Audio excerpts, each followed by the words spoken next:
Jacob mamito pairap mamadi yengzai. Adubu Rani usinadaba saraga maikada sangkre. Gomtina. Haima, isudi pirol hongdridana. Hey, isugi pirol hongnaba piyune. Memsana. Fani masi. Ibema kada pirol thanamnabani. Ningthisnana. Hoy nene. Ningthisna magi ka oidoribaduda sangkre. Gomtina. Thoiba lawadana. Jacobna. Hoy gyabo. Ikuidana Ningthisna amuk sakhumna sanglai. Jacob Ningthisna na phaneka setpaduda lona yengzai. Gomtina. Lao lao. Makhoi ahumdo saksaminari. Jacob tapna. Egabo. Matam khara aiki bangloduda leirasi. Gomtina. Hoida. Jacob na hayengli sakrasi. Gomtina. Hayengsa. Oh, imsa kaisani. Yay. Namit paringai sida. Jacob na. Dabu supurasi. Nene memsaga. Gomtina. Hoy. Ado thoiba. Nangbu napabongi hospital daga satlurbo. Wahangdu tabada Jacob pakhatna. Egabo satlure. Ado mi kya sanghandi. Gomtina. Aiga boksu amta di satningi. Isuna sangba kanda sasiko. Jacob na. Hoy, nongma sasi. Ningthisna su waphamdo khanglabanina pakhatjalami. Asumna saba thakpa loreduna magi kada pothaba sangnakre.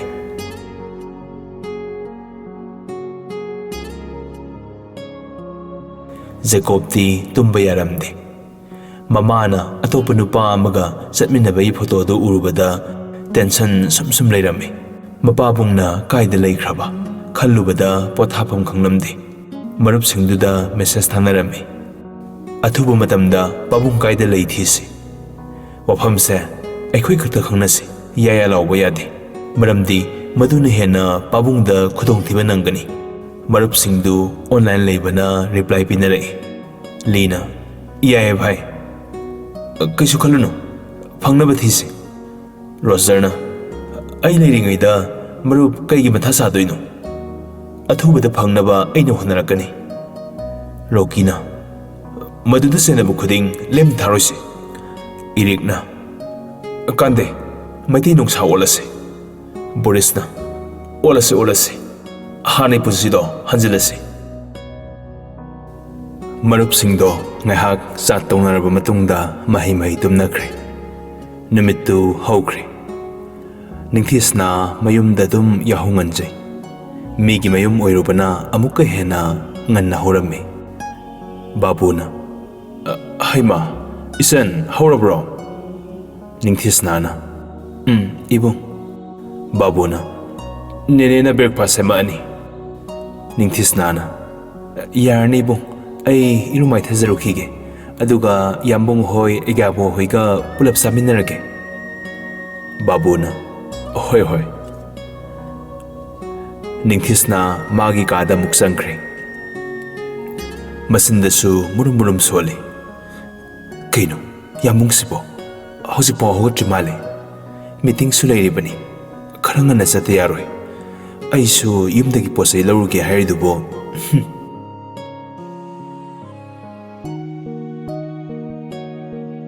Jacob ti ahing thengna tumkhibana ayukto mikap tholamde.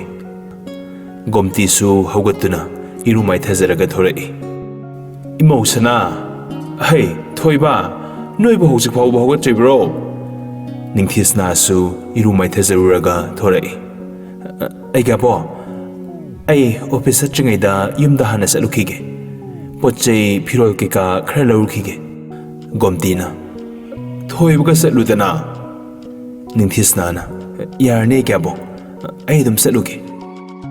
Gomtina. Ngaikho. Babu. Babuna. Tare kyabo. Kari takpigedaba. Gomtina. Isu se mayum satluge. Noi kanano satminauro. Babuna. Hoy. Isadibema, lao, security saubuga set me no. I harambageko. Ningthisnana. Panibung. Tanjaduda, Tondo, Mabuk Hoida Laxe. I gabo. Hoi gabo. Gomtina. Sangathoibi, Kaidore. Ton, Haigitorumbadu, Ningthisna Ubudagi. Igapo, se Kanano. Gomtina. Ho, Nui Pabung Sogi Secretary, Kakatom Bado, Adugi Masan Pini. I quit the Matam Krale Duini. Ranido, night ki dress tuga, Matakagi Gomtare. Imasisu, Nasugi Manata, Satpe Aldiro. Gomtina. Isuna Hairabadina, Satpatare Dana. Ranina. Oh, pare. Possessing do, Memsada Hairaki. Ton, Tapna. Agapo. I Nathan Horpone. Yampung Noinigi. Atoy Gabo, Kaisatuino.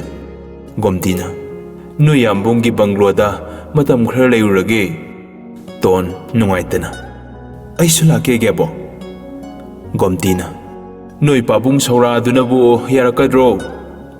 Ton. Egabo. Egabung Nayanaba, Hainavio. Gomtina. Hey, Tanzai. I want the Moasin Birakani. Kadai. Adui Saru, Isuna Hobataldo, Saragi. Ibema, Nangsusako. Ningthisnana, Tapna. Egabo, Yarani, Isaluki. Ton, no me. Sese, Mingi Goge. Ningthisnana. Ningthisna Goe. Ay, Yumda dress ke Kalurki. Ton, Nagna. Aya. Ekuya Munga Leminaduiro. Tongi isam sambo wahayduda Ningthisna do kredi kairami. Adubu angang ni khalaga nokmi. Aidi Yambungi secretary nina manasat pukuding inabatabani. Tonsu noksay. Secretary dagi CM gi wife oikiniko. Rani perapna. Irang phakreda say matang duga. Mama sigi wahayduda ton ikairami. Ningthisna su tapna. Madam, I Yumpawada Sasaruki. Ranina, Kopidu, Takna. Salro, Aduga, Karakena Lacy. Simple Webedo, Pamde. Peasant Gretoxe. Ningthisnana. Hoi, madam. Ningthisna Tokibaga, Donsu, Deladuna, Mayum the Satkre. Rani, Tanzapongling Iduda, Tapna. Imasi, Tatom Bagimasan Pise, Pazadra. Gomtina. On talk na ing na signa Pazakre. Awat pa amata hek lady. Rani Noxine. Ado, I quit Hoibaga Luhong Birasira. Gomtina. Haima. Masa Hana Kangnazaladi, Kaisukaide. Adubu, I quina pa mena hecta Kusita Royce. Magi Kangna Valeramadi. I quit the yam the Waroni. Ranina. Ho, tired the Guinea, Nasuna Pamsabani. Gomtina. Hoine. Isu Toibana Pamzerabusu, Ibe Madugi, Kangasana Valeramadi Haiwanina. Ranina. CM Ginabu Bagaise, Maraibo Parabani Masi. Leramo. Later Su, Aina Haibada, Ma Hectopungamno. Gomtina. Hoi. Tapna, Kona Kanadasi. Imodi, Nasidi, Satoidro. Ranina. Satkini. Tabagamle. Hey, Kanale, Taribra. Babuna.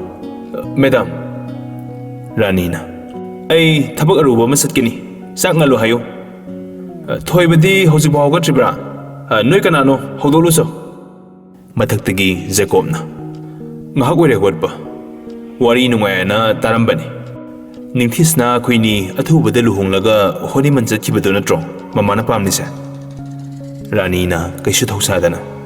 Mani, Adumagni. Zakobna. Very nice. Pabung Kari Kandis Nalerangani Kangri, Mamagi Arol Tuke Asida. Aina Hozik Lalaksida Luhongdeba. Aduga Honimun Zakidoba. Mama in Hongbiro. Nasana Aungon Matiksanon Big. Gomtina Nagna. Haima. Toiba. Karinone. Adun Haiba Huna bro. Zakobna.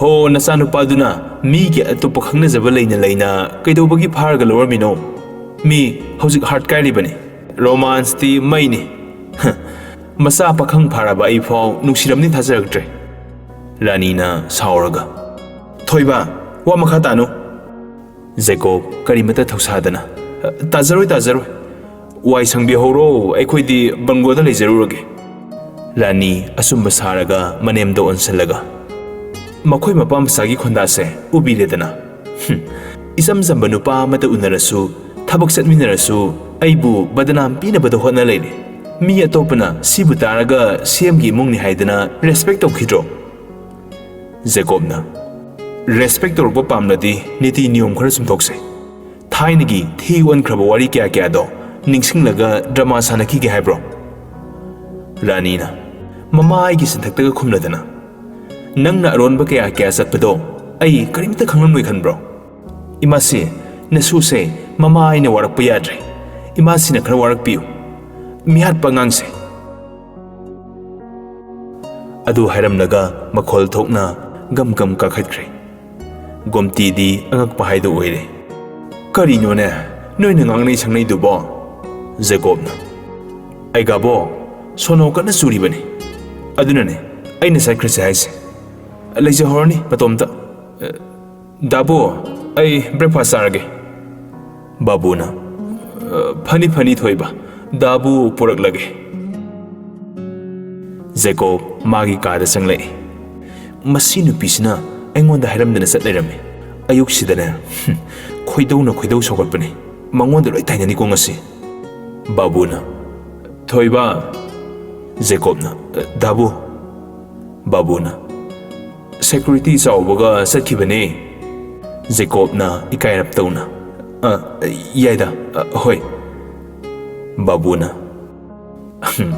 अंगांग से वखल अमा तौइको जेकोबना अस दाबो यारेसो सलमदाइगी पोसे योमुरो आइसु pack तौदोइनी दाबुगी हाना तौरुरो बाबूना होय होय से breakfast से सारो इंसांगदी कई थोंगनसिगे जेकोबना नेने नुंगसिबी अनीना थोंबदो यादे याय अइदी पंगहाउदा हाउई बाबू नोकमी थोख्रे ngahak lerega जेकोब सु मागी पोचै सेसांग कैका पुनबा लोइसलमे सीएम गी मुंग ओइजरसु मयामना चटनरिबा सिमक चटपै इमुंगने पोंथोकपा चौथोकपा करिसु लेरमदे इमुंगदुदा लेरिबा ड्राइवर सेक्युरिटी दगी कई लोइना थाइनदगी हराव हराव नुक्सी जानना करिसु कोइनदना युम अमगी मियोइगुम लोइनरए अदुबु रानी दी यारमदे मिनाइना मपु सारकनी हाइदुना जामिन थकमिनदे लेरिबा मयामदसु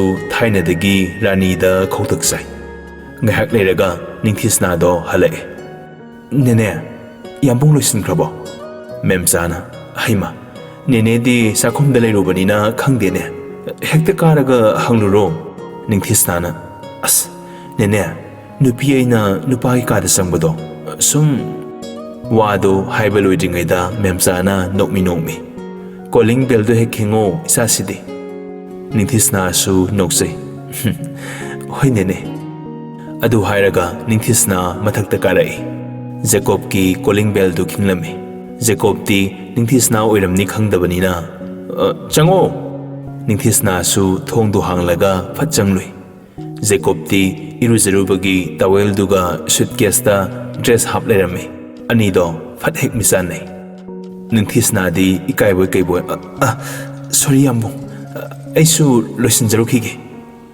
जेकोब नो ngaiko kaigino taha tari dubo kari arun batawurage ningthisna mamai du leithoksai kaisu tawde aisu loisin jarurage haijabane jacobna hoi ningthisna hek thokibaga is aina tawel setpasida managa ikaibiri boxer setpasuna tabasibu masaksiga inung henungsigai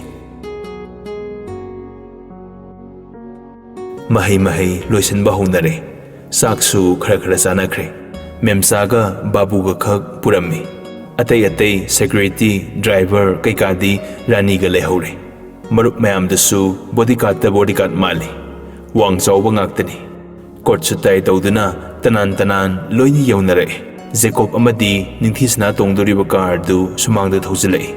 Gomti memsa amadi babu tongdoriba car du thojilai. Alex na Jacob ki driver ni. Gomti imungdagi thorai. Haima isu gi sana jabu marup ngaktani na sidia. Prem na mane gabo sida lakpiro nasuna thogai duni. Gomti na hoi Tondi mathaktagi mabunga satkibado mathwai nungaitaduna yengzari. Abasti skul jatkibanina khanghodre. Tondi skul su masa nungaiti haiduna satribani.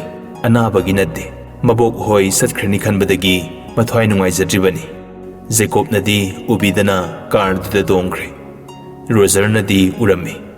Ui kaidaroge skul jatrade. Ton perum kaisi tawde da Roger. Jacob side glass to leitharaga yenglai. Isan ton yambung matam khara banglo da layurage. Abas tu senauko lekai ko hengeno. Ton mabungi makhol tabada amukka hena thawai nungai traduna mapi tarai. Makhutuna mapi do taithokna. Hoyambung. Roger na kapiro nangshila kiro. Jacob na as wathi dawle lo. Roger na Noi sai ye ningthisna thoktrige sala sairo. Jacob na kaida urijana duna. Roger na nupi ni dana keram khini. Haibaga tawbaga ningthisna do khara keraga thorai. Ngarang di kaisu kedabani. Rani na haibaduda madi khangdabani na kezerubani. Gomti na lao isuton Naupado halaga fazana hayuko. Tona haike yabo. Roger na kaisu khaluna da Roger marmakta lawbalakani. Jacob na yengune ngasine driver oibrabu sorokani ko. Roger na madam lengkhat piro. Ningthisna na tapna da Roger mingadum ko biyo. Roger na hoida Mahi kakhanakre khara thauba horai. Jacob na kiroiba mo. Ningthisna kemta khumde. Jacob na kidrasu adum samna leibada phazarabado amuk bhut manaba kesaluriba. Roger na yareda mina ki phau ekpane. Jacob na aidi nupina masum tangai kebase yam hinade allergy oi bai nangsu khangni duni. Roger na kaino masibo ngahakta tumina tongo kaida masum tangai kerage nupi mo oibagi lipstick khara mitta kajal khari ek pasiro. Jacob na as aduisu. Roger na aduisu haradine marido nang porabani. Jacob na aigi misang sango haibane magi nate. Roger na tolob henga toiro adu eridi sangbige. Jacob na tolob aina sade ko ningthisna na sadoini noidi private bodyguard ina. Roger mirror to the yenglai. CM hoji gari di kauthadoini yong. Jacob no thorai. Ningthisna nokning nasu khangjai. Hairaptani noksaba haunaga nokpana sade. Jacob na nokno masak siga miloi ngaujena tare. Kaidobe kere inoba. Ningthisna na tapna Madam na kiyo hairai. Roger na ngakna Jacob su ngakna mamana hairai ba.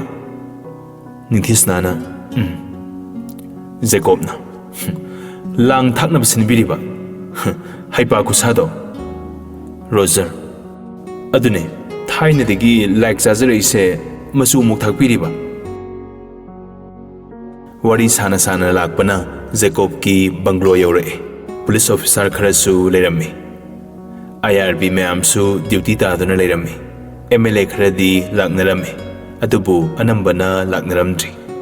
SP na Mr. Jacob, welcome. Jacob na thank you. SP mayam loisurabra. SP na Sudri, Mr. Jacob. Makoi kharadane lakpa. Jacob koilei leiduna yengi. MLA अमगी secretary खुयाम से CM ओइरिबा अइंगोंदे बो हेलिने रोजरना रोजरना अहम हायरपदुदा कारण तागनबा Jakob तो ज्ञान तारादुना तुमिन्ना मनुंग चंग्रे